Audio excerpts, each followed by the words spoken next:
Hey y'all, I'm Flynt. And I'm Lena. Welcome back to Queer Dice Rolls, the podcast where two queer, neurodivergent, and chronically ill bards try working out their pasts, identities, and problems, one conversation at a time. Join us as we once again fail our deception checks and share just a little too much. Hi, Lena. Hi, Flint. So, how are you? I'm alive. As you could probably hear, I'm still sick, but I can sit up now, so good for me. This is a huge improvement, honestly. It really is. So, yes, I have a voice. Yes, you have a voice. We thank our wonderful listeners for waiting a few extra days for our episode. Yeah, thanks, guys. Sorry. It was just a bad, confluence? Yeah, confluence is a good word. Thank you. I was gonna say like crossing of events, but because we just had a really busy week last week after being out of town, so we didn't have the normal backup we have, because we usually have at least one extra week recorded, just because we're both chronically ill. So Hey!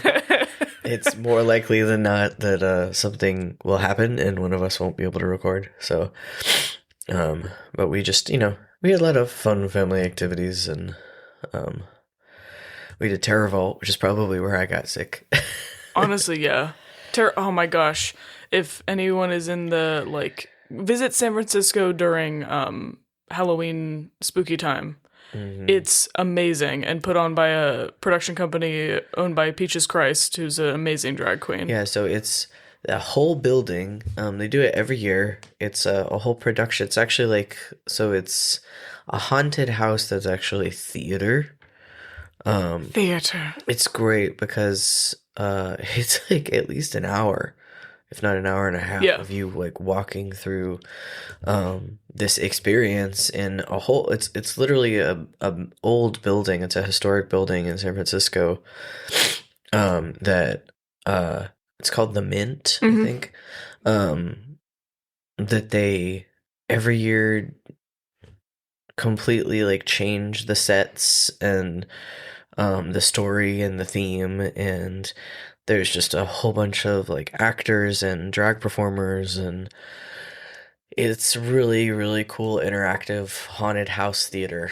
Yeah, they hire it's over 150 local actors and tech people. Local actors and tech and drag performers and stuff, and it's at least 150 people. Yeah. So cool. And it was really extra fun this year. Yeah, this year the story was really fun. I enjoyed it a lot. Yeah. And because we've been training me and educating me in horror, I wasn't peeing everywhere the whole time. So that was nice. It's true. Yeah, and I always go with Felix. So and Lena started coming with us a couple of years ago. Yeah. So it's great. Yeah, but it was great because this time we actually got to do some of the VIP stuff too, because Felix is amazing. And knows everyone ever. So we got to see some of the bar and performances and stuff that they had. It was very fun. It was an extra drag performance and really amazing pole dancer. She was so cool. She was very cool. But yeah, it was a great time. I think also this year we just weren't scared because it was about witches. Yeah, and we're not afraid of witches. Witches are good people. But it was. Let's not say that it wasn't scary. It's scary. It was scary. It's always scary. And you can opt into being touched and having things fed to you and all kinds of being taken away by yourself. Which I never opt into. No, thank you. Nope. Please, no one touch me. I will say for any of our theater friends listening, it's like a haunted house version of Sleep No More. I feel is the production value level it's on. What's Sleep No More? It's a interactive out of order Macbeth. In New York that I don't think is happening anymore. I think you told me about it. Yeah, it's you mentioned it the first time we went, I think. Yeah, it's very, very famous and ran for a long, long time. But you the actors can interact with you or not, and you walk through different rooms, and it's different scenes from the play happening and stuff. I probably got the flu while I was there or something. Yeah, so I mean, boo. it's just a lot of people going through the same space, and I could have worn a mask like a smart person, but I forgot. That's literally what happened. Yeah, it's but I'm so happy that you weren't like sick for an entire month. Yeah, Knock on wood. As crappy as I feel right now, this is way better than I've experienced in many years. So I'll probably take like another week to feel better all the way. Right now, I'm just tired. Mm-hmm. I promise that we'll let you have a nap after. I'll probably also take a nap and like I thought we were gonna watch more Criminal Minds. Never mind. No naps are needed from me. That or more scary movies. Oh my god, I'm gonna share another theater fact. Oh, theater fact. So, Flynt introduced me to Criminal Minds, which I love. I've never really watched like a cop procedural except for Castle, which doesn't really count. Incredible, honestly. I know. That's like saying I've never had a social media account. I mean, my parents never watched them. We watched American Idol. That's all. See, that makes sense. We watched a lot of like Law and Order and like NCIS and Criminal Minds and et cetera, et cetera, et No, cetera. we watched reality shows. We watched Dancing with the Stars, American Idol. Like my parents didn't really watch a lot of reality until it was like on the History Channel and stuff. Yes, my dad loved this, and like the National Geographic, and Discovery. Ones. Yeah. Shark Week. So, we're watching Criminal Minds, and I was like, oh my god, like Mandy Patinkin, right? Oh yeah, this is relevant. Yes, it is relevant. Okay. I wasn't sure where you were going. No, so obviously most people know who Mandy Patinkin is for one reason or another. Mostly The Princess Bride. I knew The Princess. Like it took me a long time to connect Criminal Minds to The Princess Bride because he's so transformative. Well, he's also like and older. He's really just like a kid in the Princess Bride. He's so young, and he is Gideon. We love a smart man. Yes. So I only knew him from those two things. Yeah, and I was like, oh, you mean one of my favorite Broadway musical theater performers of all time? And he was like, I haven't heard him sing. And so I was like, I didn't know he could sing. Yeah, and so we you looked up Somewhere Over the Rainbow, I think, which was, we were both like crying. Honestly, he's one of the most beautiful voices I've ever heard. I know. And it's such a interesting range. I know. And then we did what was it called? Making the Hat? Finishing the Hat. It's from Sunday in the Park with George, my favorite Sondheim. That was really beautiful. So we watched the anniversary performance and then found the original performance. Mm-hmm. Which was so cool because you could actually hear how he changed the key for himself. I'm sure someone helped him, but how he actually matured his voice for the song, which was really cool. Yeah, and we're hoping to watch that because they have the original Broadway production with him and Bernadette Peters on Apple TV. So, and I also I knew of Mandy Patinkin from the stuff he did with his wife during the pandemic, because they obviously they're so lovable, but it was just so real too as someone who has been married a long time. Of how you talk to each other in a marriage. So it was just really cool. I felt like I learned a lot from that, genuinely. I love us sharing stuff. That's one of my favorite things about our friendship is our cultural, our pop culture experience was so different in so many ways. It overlaps in some, but not in many. But honestly, because of, being raised Catholic versus being raised in the Bible Belt is very different. And then regionally, we just had cultural differences, like with food and things like that. Like there's just, I feel like we are continuously introducing each other to new stuff, which is one of my favorite things about like how our friendship grows. Yeah. Because It's we both great. liked Mandy Patinkin Mm-hmm. for completely different reasons, and then enriched each other's lives with more about it, right? And now we're going to see him in concert Yes, we next are. year, so I'm gonna cry. I'm very excited. I haven't seen like a orchestral like performance in a long time. Yeah, seeing like there's just something so different to me about seeing a really good Broadway performer. Um I mean, obviously I'm biased because I'm trained in stage, but like you just it's a different kind of work, and to be affect people in the room is such a different job than doing it on Yeah, I screen. didn't have the pleasure of going to a lot of theater um until I was older. And my friends or Z would like surprise me with things. Like the one time they surprised me with like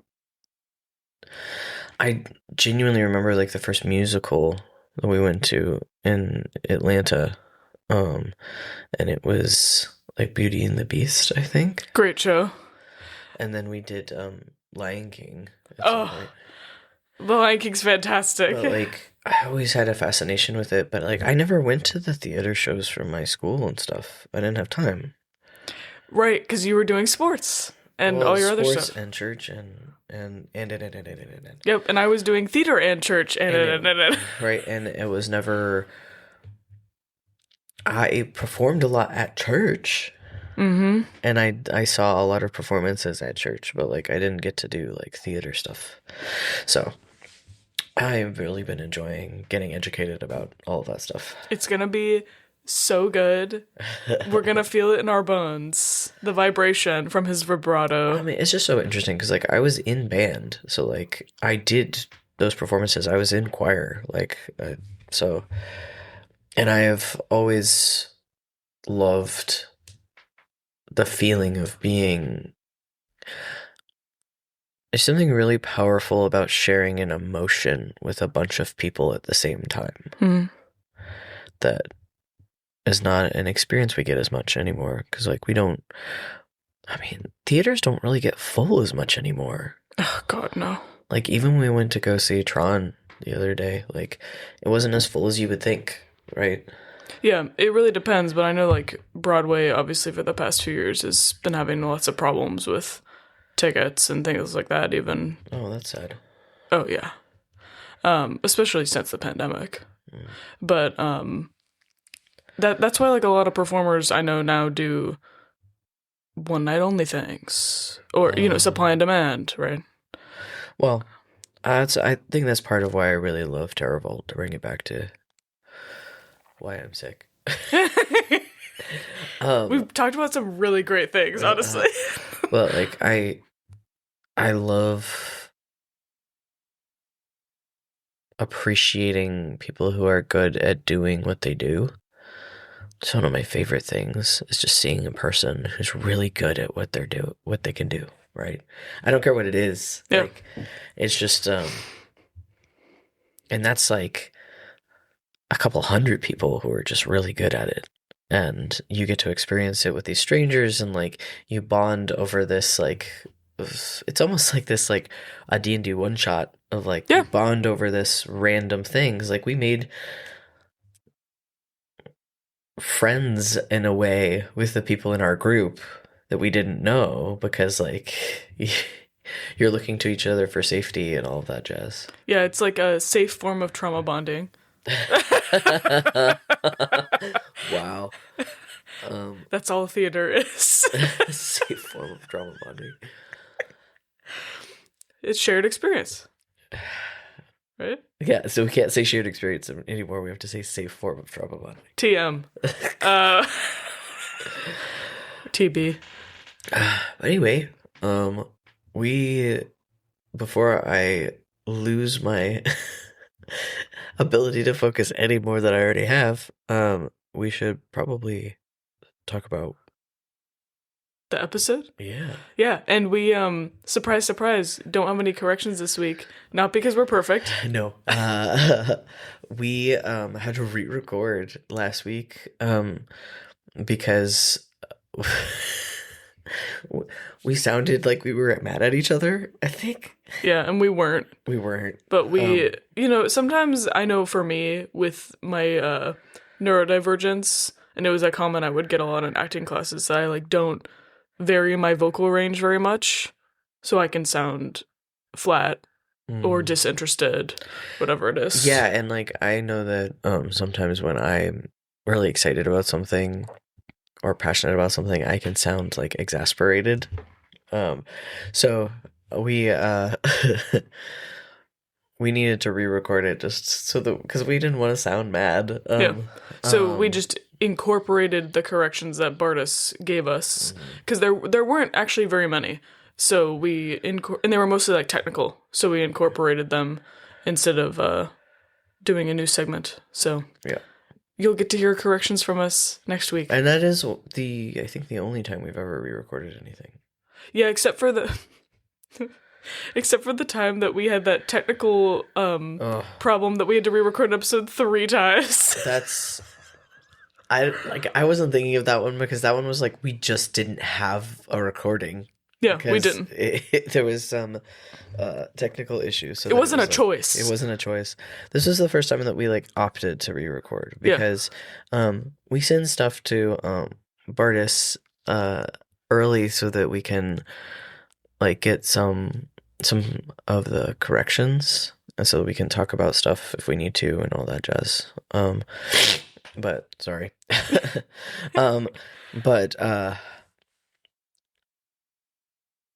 Once I heard that it was uncomfortable, I obviously went back and listened, and I was like, I can see how somebody could hear it that way.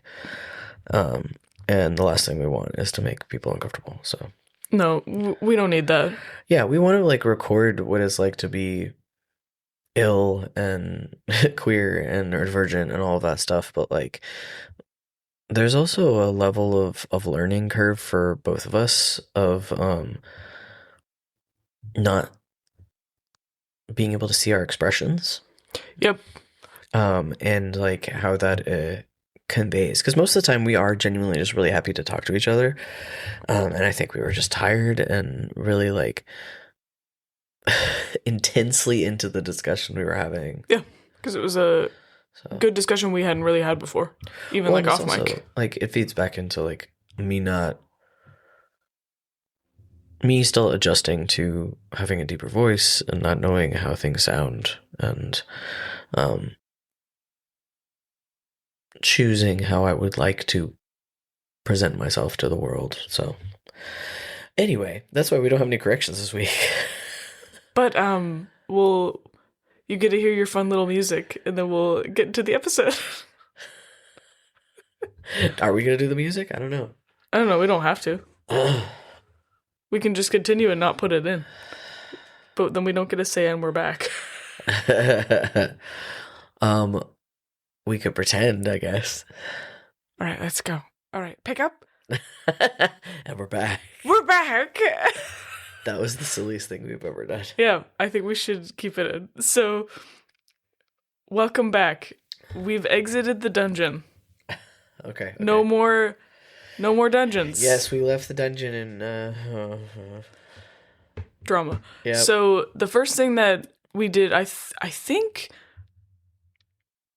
either we went back to the camp, or we on V was still out there. Oh no, they were immediately right, they had people on watch.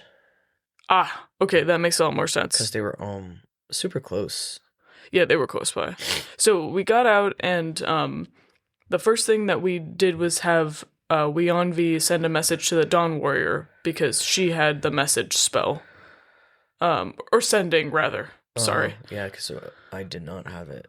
Yeah, point. I don't. Does Mirth currently have sending? Uh-huh. Yeah, duh. duh, me, because of what he wants to do. So Weonvi sent the message to the Dawn Warrior and said, it's Shining River. It's Shining River. I received information that Sun Li betrayed us. Are you safe? Where are you? Can I help you? I'm sorry I've been away. Even though I was sent away. Yes. And pretty quickly after we received back, Sun Li left of their own accord. Everyone here is safe, I ensure it. Please take care of yourself, but know you are always welcome to return. So that was weird. Mm-hmm. That's not what he expected to receive. And yeah, he was pretty sus of that. I remember. He was like, I don't know if I believe him. Yeah, and I think like now in hindsight, I think he is telling the truth. And just doesn't know the stuff that's happened. But he was sus of it at the time. Yeah. So we got that and we were like, well, I guess more things to look into with that. Or watch out for. And then Mirth talked to everybody about wanting to message Core that he was sorry. Yeah, so while we were in there, we didn't talk a lot about what happened in the mansion. So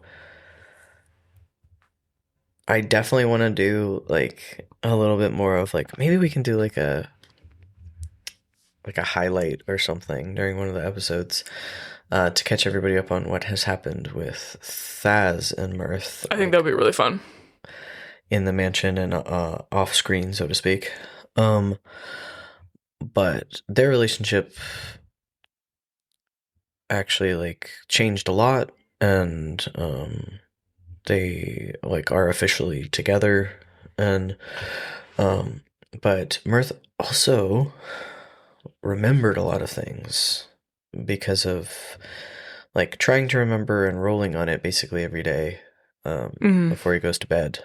And he remembered a lot of stuff that was going on with Core, who was the little boy that he had in his memories, who was like, essentially the feeling that he got was that this was the first person he ever loved that wasn't like family, and that he cared about him a lot. And he was supposed to, this is so, I hate it, because I don't understand it yet. But when he was a kid, he was basically being used as like bait, because he would make friends with the other kids on the street, who nobody really cared about, and then he would bring them to a certain place as he was like instructed, and that's when the Rakshasa that worked with his mom would take them. And he has snippets of memory about what they were doing with them. He knows that they were being taken to a wizard or something. But he liked Core so much. And you gotta remember, he was like 5 or 6, okay? Yeah, so like tiny. I know this. Mirth doesn't. He can't be blamed for what he was being told to do. Like, because he didn't understand it, and he was told that they were going to a better place. Like, that was one of the memories that he had, was that they were, being taken care of or whatever. But he wasn't sure if they were dying or what. So he didn't turn Core in for a long time. And the Rakshasa basically, like, found them out without Mirth wanting her to. And so at this point, because at this point he hasn't had the like extended memory of when he sees Core again, right? No. So he feels really guilty and feels like he betrayed him, and he wanted to apologize. Yeah, and I had notes that pretty much everybody in the party were like, don't do that, because they didn't know if he was dangerous. I didn't know that River, I forgot about this, that he was like, you should do it if you think it'll help you feel better. I think because they'd been working on all the memories, and he was like, if that's gonna help you, because he knew how much like guilt Mirth was feeling and how confused he was. And he was like, if this is going to help you feel better. Well, because the whole question of like that broken mirror and all the memories and everything is, am I a monster? Because he was having those dreams like of the Rakshasa and turning into one, and you know, he'd had some experiences where he was told he was he was monstrous, right? And now he's having these memories of turning children in to supposedly a monster, right? And so like there's this huge question for him of like, am I just evil? And I felt like at the time River was one of the few people who was like sympathetic to that feeling. Yeah, for sure. I mean, based on what we talked about the last few episodes. Because like Adon definitely was there for Mirth in other ways, but like you said, nobody wanted him to reach out. And then he talked to the carnival about it because remember, Tazium had sent him away because of this mysterious figure who looks like an older core. Yep. And was looking for him. And it doesn't like he didn't know whether or not he had like ill intent or not, but he knew he was powerful. So poor Mirth. I know. That's a weird situation, right? Yeah, and that like is just background for him throughout the rest of everything that we're going to talk about, basically. Because everybody said no, don't do that. Yep, except for River, who was like, if you want to, you should do it. And Meta, the only reason I haven't already done it, because Mirth would have, is because I did not want to take away from the stories that other people were telling at the time. Because, like we said, we found evidence of Adon's family being kidnapped. So that was kind of prescient at this moment. Yep, and that's like exactly what happens next, basically. So I had a note that Mirth, River, and Zaid. This is honestly kind of where like this episode we kind of split the party. Yes. So one of the only times we do. Yes. So if you haven't played D&D, there's like this. Don't you know you never split the party up? Thank you, baby. That was very good. So you don't want to split your D&D party because you'll all die. Bad things usually happen. Yeah.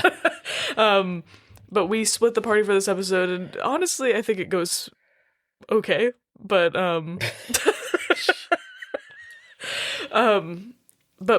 mostly, I talked to Bartis about this when I went back through my notes. But besides the next little part, when we actually split up, it's mostly Mirth, River, and Zaid is what happens. So as a little precursor, the three of us went and talked to Tazium about potentially making a new base for Mirth's family for the carnival in Port Castigliar, which is the place that Mirth teleported us to. Yeah, that we landed in. Yeah, the like kind of ruined port that was near, it's kind of near Mesro, I think, which is the old capital of Chult after Omu. Yeah, it's not too far from where the family is and the dungeon is. So yeah, so we talked about that, but then we were worried about Adon's family. Yes. So Mirth scryed, which I forgot about. Yeah, so one of the things we skimmed over when we went to Hrakamar and dropped everything off, and like dropped the kobolds and why can't I remember her name right now? Undrol, thank you. Sorry, my brain is very fuzzy. It's okay. One of the things we forgot to mention is that there was also more crafting that we did. And one of the things that Mirth asked Zaid for, because he couldn't make it himself, was a scrying bowl.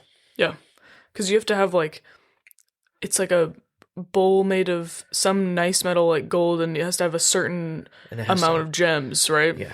Of gold pieces worth of gems. Like I think it's like 500 or 1,000 Yeah, gold. so it's a beautiful bowl. I have the description in a place I can't access right now, but I know that there's like this beautiful like amethyst in the middle of it.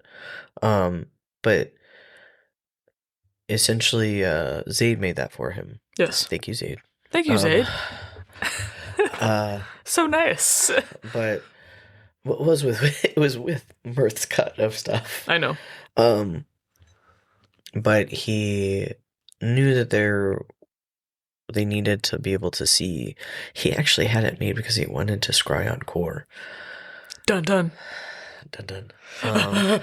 Sorry, I thought about the movie. The Thing. Yeah. The soundtrack for The Thing is incredible. 10 out of 10. Dun dun.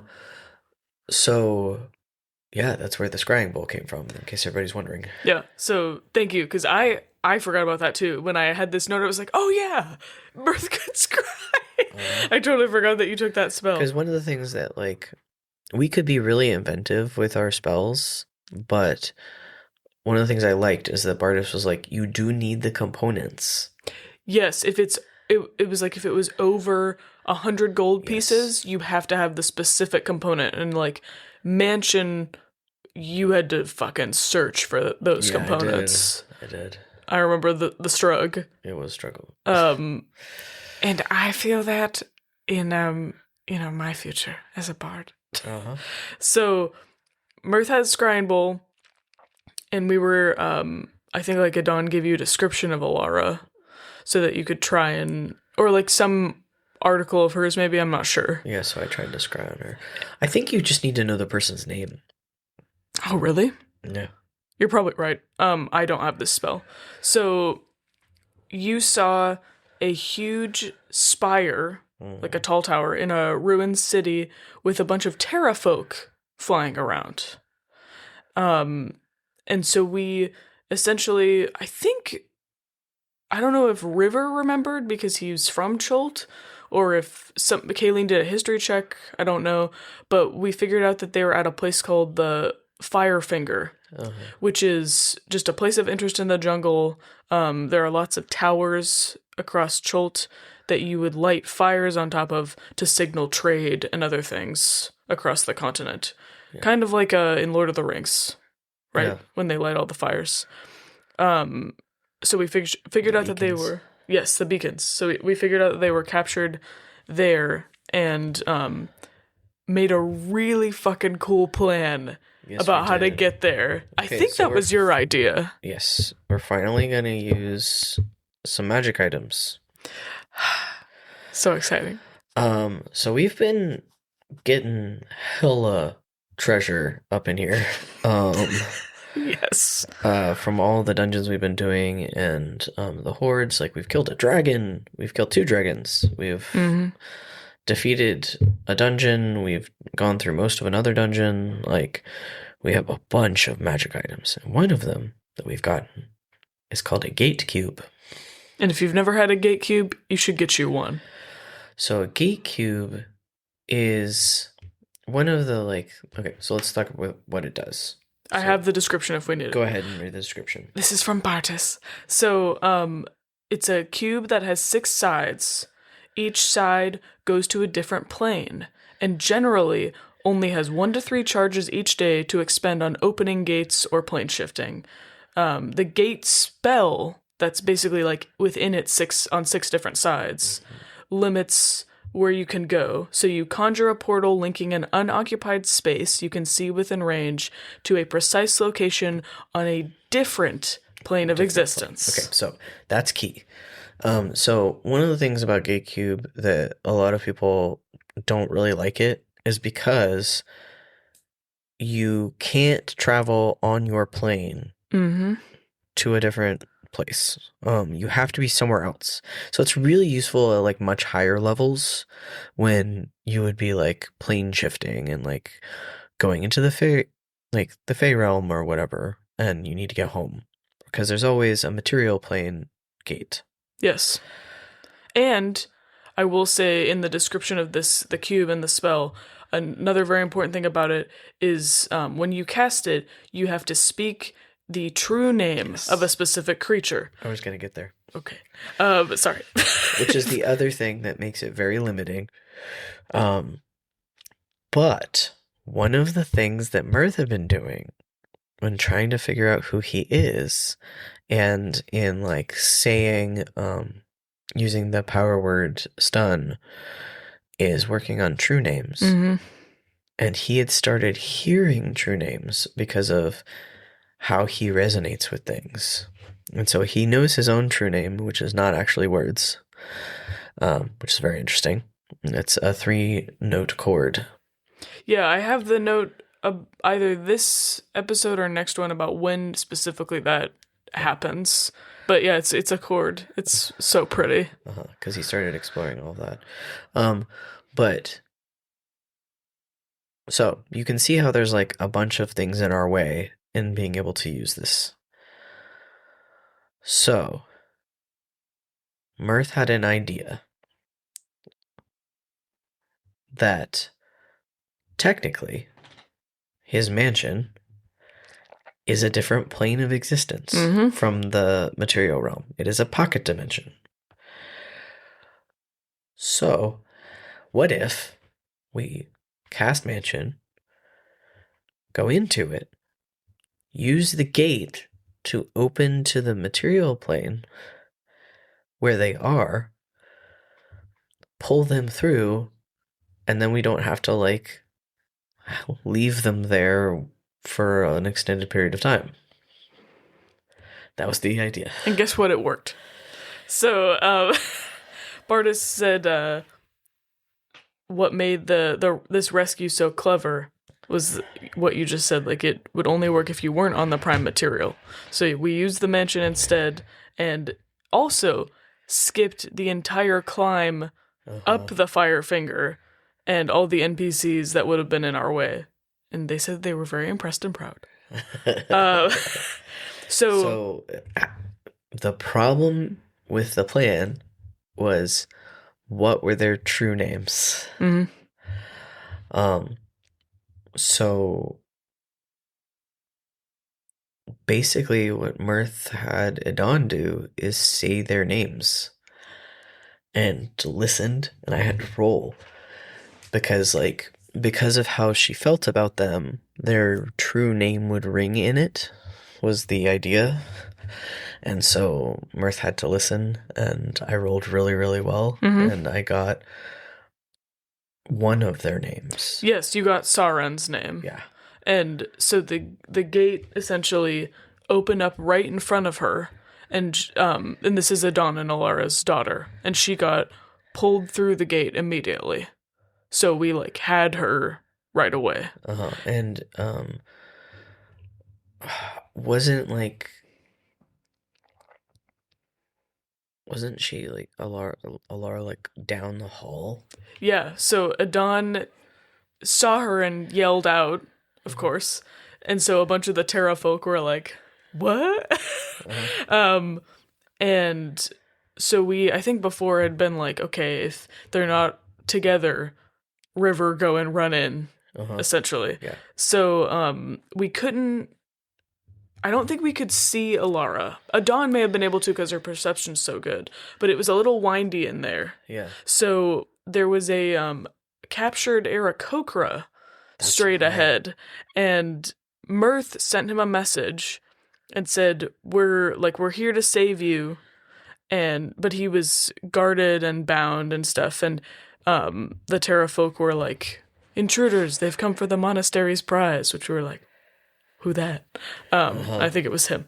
But River was like, okay, I guess I'm going in. So because he can run stupid fast. Yes. So he ran in and essentially was able to pull, like Alara was around a corner, he was able to get her and get Nefer, the Aarakocra, and pull them both back through. And then we closed the gate. Yeah, and there was fighting that was like in between, because I distinctly remember like fighting through the gate, but Yeah. Yeah, there was like a guard or two that came up to the gate. Essentially stormed a fortress by taking the back door and taking everybody out. You know, I love a good back door. So it was pretty fucking cool. Yeah, and they were really far away too, was the thing. It was really far. Because, like, when I scried, the idea was to try to find a way to teleport. Mm-hmm. But the way the scry went in, it was like, there's no way to teleport safely to where they are at the top of this tower. Because you're most likely somebody's going to end up in a wall. Yeah. Or we're going to end up on the top of it and fall. And it was a long way down. It was very tall. So that's why we ended up with this plan. Yeah. And honestly, it's one of our best plans we've ever had. And it went so well. Yeah. So, good job, Mirth. And there was literally no way for them to follow us either, so. Yeah. And that's why Mirth holds the gate cube. Yep. Because, if somebody else held, I think Kayleen would have used it about 50 times by now. Uh-huh. For some reason or other. So we got them all back. We find out that Nefer is from Kirsabal, which we've been wanting to go to anyway. Mm-hmm. Because that's where the princess is. Yes, that Tazium wants us to find or help them find. And he also knew Kusark, the Aarakocra that we met on the boat. Yes. Because Kusark is a clan leader from a different clan. And at Kirsabal, the clan leader, her name is Ashara, and she is the one who's protecting the princess. Yes. So he wanted us to go to Kirsabal and talk to Ashara as a thank you for saving him. Mm-hmm. And he said, like, she'll perform the Dance of the Seven Winds for you. It's like the highest honor that we can give you. Which I was very interested in as Mirth. Mm-hmm. And so we were like, great, another reason to go there. We can get the princess for Xanthi and Tazium. So we had a discussion with everybody about what to do. Why did we split up? I don't remember. We haven't yet, but I'm just asking, like, why? Because Bartis told me. Let me see. So Adon wanted to stay with Alara and Saren, and Kayleen needed to finish Circuit Attunement. Essentially, like, during the time that we were at Kirsabal, he was making a bunch of crafting rolls. Right. Okay, I remember now. Okay, I didn't remember either. The reason that we didn't want to go straight to Kirsabal in our original plan was because we wanted Kayleen kept saying, it's really important that I finish this before we go there, because Kirsabal is a monastery that is built into a cliffside that is extremely high up, because only it's safer. Mm-hmm. The Aarakocra can get there, so you have to be able to fly or climb in some way to be safe there. So that's why we went, because you had safe fall, mm-hmm. and I think Z and I had magic. Yeah. That's right.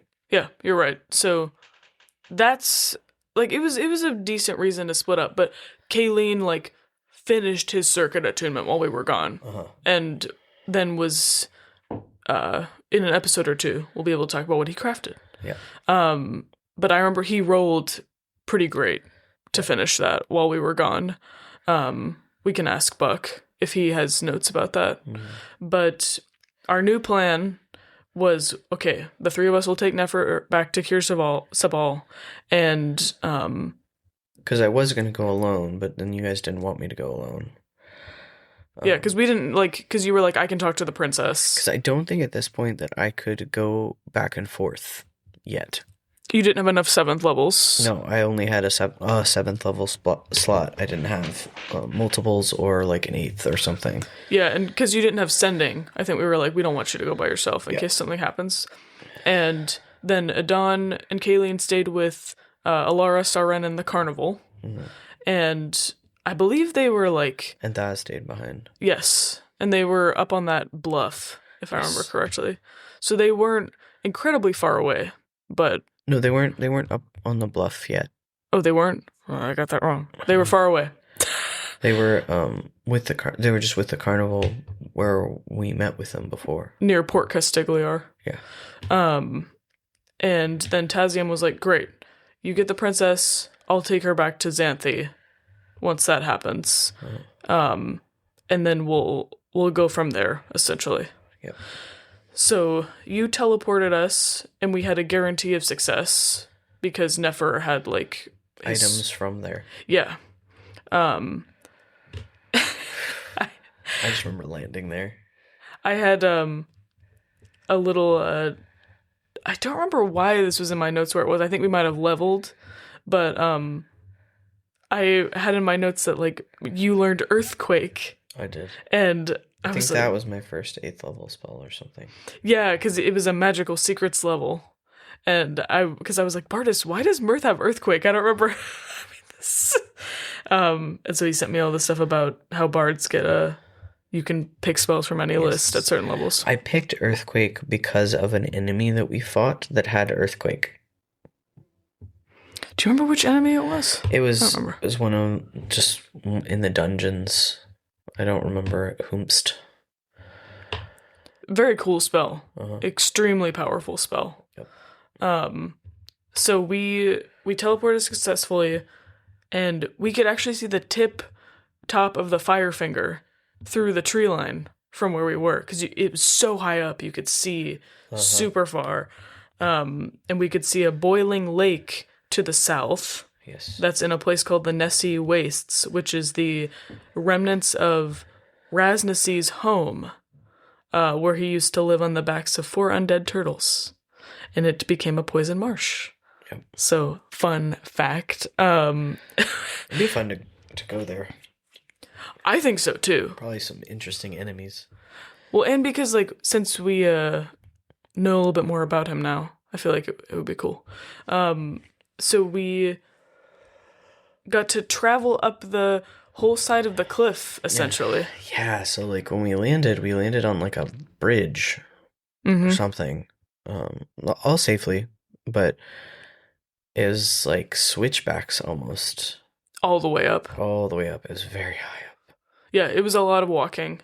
And then it's a very, like, holy place, and so there was a room where you cleanse yourselves to go in to the actual monastery, and there was a statue of Ugteo there with a bunch of offerings, and then Nefer took us to... Well, let's describe it. Oh, like, sorry. The outside. Like, so this is not, like, a building. This is, like, built into the side of... Like, carved into the side of the cliff. Mm-hmm. And so the walkways, once you got up there, weren't complete. There were a lot of landing areas because it was all Aarakocra. So, like, it was really interesting walking up there because, like, there were some paths that you couldn't, like, cross over because, like, it was meant to be, like, flown between, or, like, you would land on one of the platforms or whatever. Yeah, so we had to, like, jump sometimes, didn't we? I remember us, like, negotiating who would, like, carry Zaid over the jump. Stuff like that. Yeah, it was like, it's really important that you understand how not walk-friendly this place was. Yeah, if you don't have wings, it would be difficult to live here. Which is part of why Kayleen wanted to be able to finish something for us so that it would be safer to walk around. Yeah. But we found other ways to get around that, especially later. But luckily, like, River and Mirth are both extremely, like, acrobatic. So we could jump, and then one of us would, like, carry Zaid. Yes. Or I think Nefer may have too, I'm not sure. Nefer did the same. Like, Nefer helped as well. Yeah, because Nefer was walking with us, which was very nice. Yeah, he walked all the way up with us, and it took at least an hour. It was a long time. It was a really long walk. And all the building, like, all the rooms and stuff were open. Like, they had, like, I wouldn't even call them windows. They almost had perches. Yeah. Like, like there was like these like rickety wooden like bridges between things, but like the stone was carved as like almost like a landing platform, and then the door was just open. Yeah. Because like And what do you have to worry about intruders for, right? yeah, they usually didn't. I think like they had some guards or sentries, but most of them weren't trained for combat No, like a ton. no, they were not like battle monks or anything. No. It wasn't like where River was trained, which is important later too. Yes. So we got all the way up there, and he took us pretty immediately to see their leader, Ashara. And she was a blue Aarakocra, which is different from, I think, any of the Aarakocra we'd seen. Yeah, she was like a macaw, essentially. And her name means the teacher in Orin, I believe. And she invited us to have a meal with her. And so we talked about what everybody needed, essentially. And she needed safety and to help ensure that wanted to restore the princess's place in Omu. Yeah. So she wanted the same thing as Tazium and Xanthi want, essentially. Yeah, but essentially, like, if we're like tracking factions, like all the good guys want the princess, to have power. Yes. Thank you. That's a really good way to summarize that. So she was super on board to help us. She said that the princess's grandfather was the last person to sit on the throne of Omu, and that the princess has lived at this monastery for most of her life with her little brother. Her little brother's name is Prince Na. Very sweet boy. He was a sweet boy. So she was basically like, no problem. You just have to get her to go with you, essentially. Right, because one of the big things was that the princess had autonomy to an extent. But she's 16? Something like that. So we met because the princess had her own, like, little house. Little two-story house. Yeah, with her brother. That was, like, it was like a house or two away from the main sanctuary. Yeah, I remember there being a really long, slightly less rickety bridge. Yeah, it was more because they're human. Yeah, so they like had better walkways for them. But yeah, so we went to go meet her. What, Mirth? What is it? So one of the things I love about Bartis, that I am not good at, is he's really good at making regular, just horrible people. Not evil, just regular horrible people. We all remember, what's his face? Beethan. Yeah, people who have who are very selfish or very prideful, like whatever their or have thing some is. like, it's just a person. Yep. Who's just not a good person, right? Because like that's one of the things is like this group is mostly really good people who have really good intentions, and want to help, right? And not everybody is like that. Princess is oh dear. How would you describe her? How would Flynt describe her, or how would Mirth? I want to know how Mirth would describe her, to be honest. Well,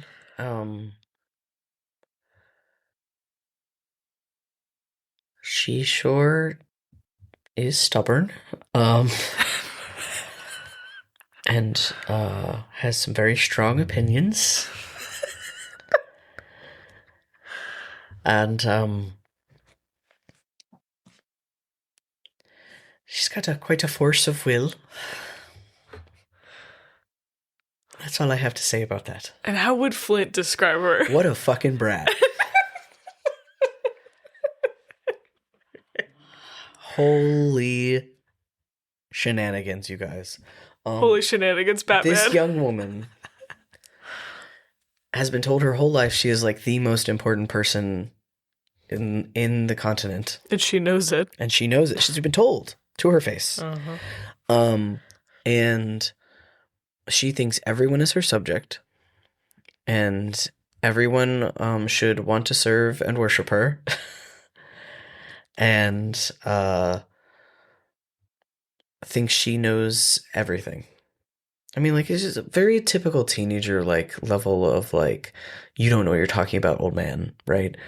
But Mirth has never been more uncomfortable in a, like, non-dangerous situation. Yeah. Because she thought he was attractive. And, like, Mirth was trying to be charming and kind and, like, honestly handle her, right? Yes. You know, in the way that he has been trained to. Because they're in a delicate situation and they need to convince her to leave the only place she's known her whole life. And so he was trying to be kind and charming and all the things that he is, right? But she started hitting on him and touching him and, like, demanding that he serve her and was, like, talking about hiring him and him working for the court. And, like, it was gross, y'all. Oh, it was gross. So gross.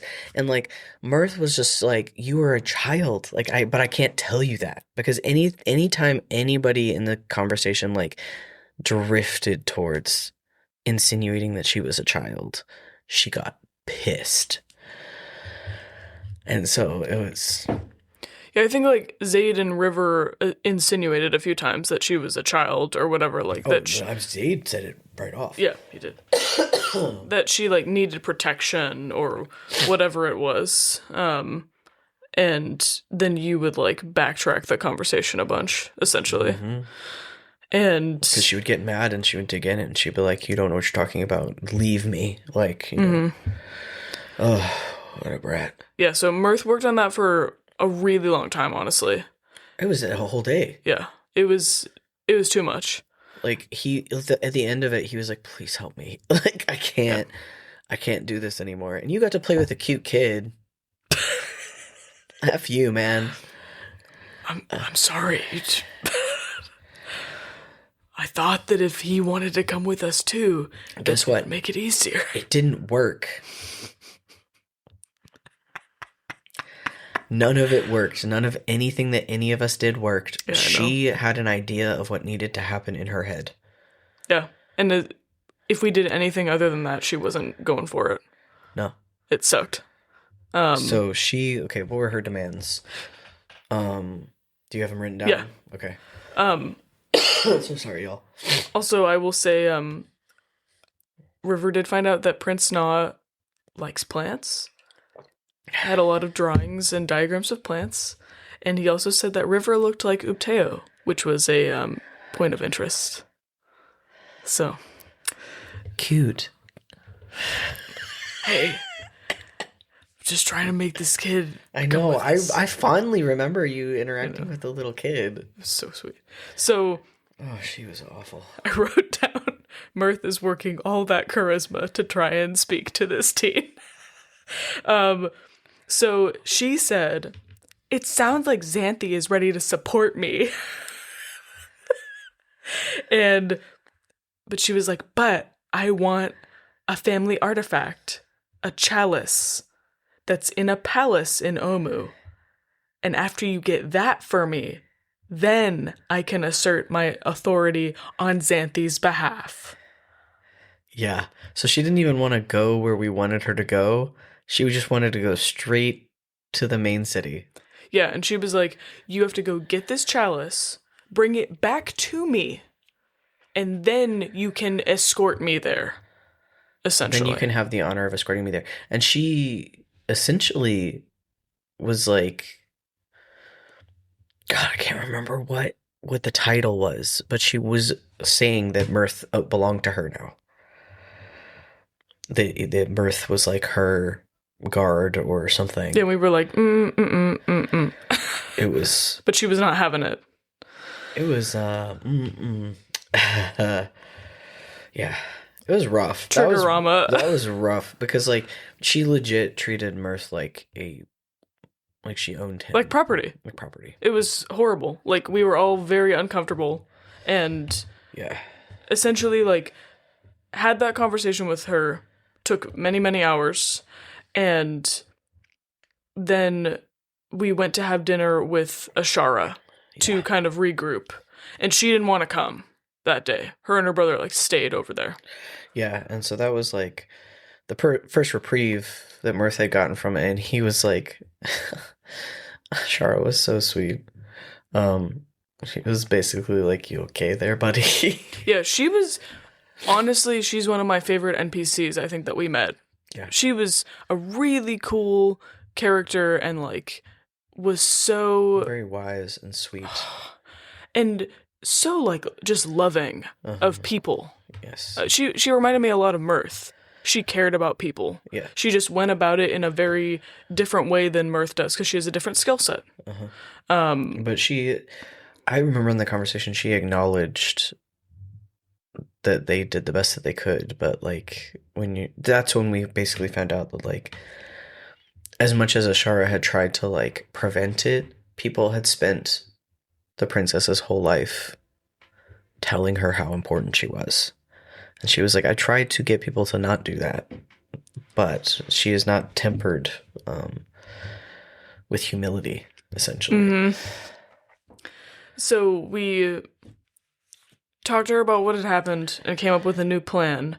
And we knew that Xanthi could offer her more than just the chalice, essentially. So the compromise that we came up with was to come with us, and we will bring you the chalice to the port where Xanthi is. Like, come with us, we will take you to Xanthi. And then we will bring you the chalice there. Yes. So, we were about to go and propose this to her. Yep. And we walked outside onto the less rickety but still very long bridge. And I think we got about maybe a third, half of the way over the bridge. And saw off in the distance from the south that there was a very large storm front coming unnaturally fast towards us. Yes. And when we looked closer, what did we see? Well, we saw that, because I think River threw his, like, sun thing out there. His, like, sun perception. Mm-hmm. And there were these two huge flying gargoyles, which are what they sound like. They're like animated stone creatures. Mm-hmm. And there were a bunch of other... But they are actually large. Yeah, they're... Which we are medium in size. Too. Yeah, I think they're like, 2x2 squares? Yes. So like 10 feet tall, 10 feet wide-ish. Yes. And there were a bunch of other small ones still very far away. There were like dozens of them, weren't there? And then we saw this weird like skeletal man flying on an undead dinosaur. Yep. With them. Heading really fast towards us. And that's the end of the episode. Yeah. So, yeah. What's gonna happen? Who is it? Honestly, this fight is more burned in my memory than a lot of other ones. I'm so excited because, like, I have a decent amount of notes on it, but I know what you remember and how, like, the sequence that you remember. I'm so excited for you to talk about it. I remember most of the fight. I know. I'm so excited for you to talk about it. But yeah, so I am exhausted and I barely have a brain, so... Also, like, this is where I planned the episode to cut off anyway, because we didn't give you a cliffhanger about, like, River dying and stuff, so I thought we would give you one here, because this is the cliffhanger that we got. This is where we ended a session for the night. And, fun fact, it was in October.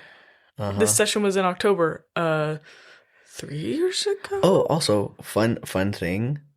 This is our session 13 for Halloween. Happy Halloween, everybody! Happy Halloween! Spooky. Yeah, but hopefully next week everything will be back to a little bit more normal, and we'll get to talk about one of the most epic. Like, this was the fight where I realized that we were upper level. Yes. Because it was only 3 of us, so we immediately were panicking, right? Because there's a lot of enemies. We also don't have the 2 people who are distance. Or are healers. Yeah. We don't have anything. All right, Anyway, tune in next week to find out what happens. But first, a word from our characters. Love this show? Of course you do. Want to learn more? I mean, who wouldn't? Well, you've come to the right bard. This is Mercutia's Market with your host, me, Mercutia Claudius Titania Banquo Ulysses Falstaff. And yes, I did make the name myself. If you have questions for your wonderful hosts, or me, or anyone else you've heard on the podcast, but mostly me, email us at queerdicerolls, that's ROLES, at Obroris, that's OBRORIS, archives.com. If you wish, you can send these poor, tired queers the funds for their iced oat lattes through our Ko-fi Queer Dice Rolls. Be sure to follow us on all your favorite platforms. If you'd like to peruse these or any other links, check out our link tree. This week, we want to thank our lovely listeners for supporting us through sickness and health. You're gorgeous, and we love you. That's all for now, but I'll be back next week. Ta-ta! You've been listening to Queer Dice Rolls with Flynt and Lena. This week we talked about despicable but not evil characters. What's a character you love to hate? Don't forget to send us a message on Instagram or Buzzsprout. We'd love to hear from you. The 2 of us will be back next week with the continuing tale of the Dragon Stunners. But until then, take this inspiration die, just in case. Bye, y'all.